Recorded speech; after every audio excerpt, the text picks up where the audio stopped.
Assalamualaikum warahmatullahi wabarakatuh. Nama saya Fathel Majid dari Prodi Kesejahteraan Sosial A4 Pagi. Pada video ini saya akan melanjutkan sedikit pembahasan tentang psikologi dan mental dari video sebelumnya. Yang C. Kategori penyakit jiwa. Sekarang kita telah melihat apa yang kita maksud dengan perilaku normal dan abnormal.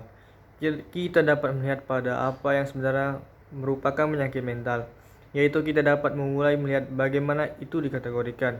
Bagian ini dimulai dengan menjelaskan perbedaan antara neurosis dan psikosis. 1. Neurosis. 1. Neurosis dan psikosis. Perbedaan yang paling jelas di antara mereka adalah bahwa orang neurotik tahu bahwa mereka berperilaku tidak lazim, sedangkan orang psikotik tidak.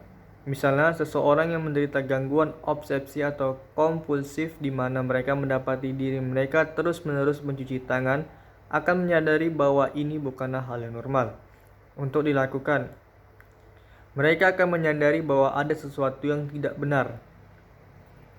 Untuk orang psikotik seperti seseorang dengan skizofrenia, kesadaran ini kurang. Akibatnya mereka kehilangan kontak dengan realitas karena penderita skizofrenia mungkin hidup dengan realitas versi mereka sendiri.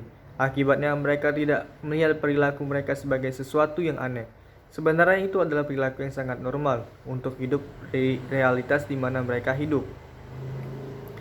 Contoh gangguan neurotik antara lain kecemasan, fobia, perilaku obsesi, dan beberapa bentuk depresi dan gangguan psikomatik, yaitu gejala fisik yang tidak memiliki penyebab yang jelas.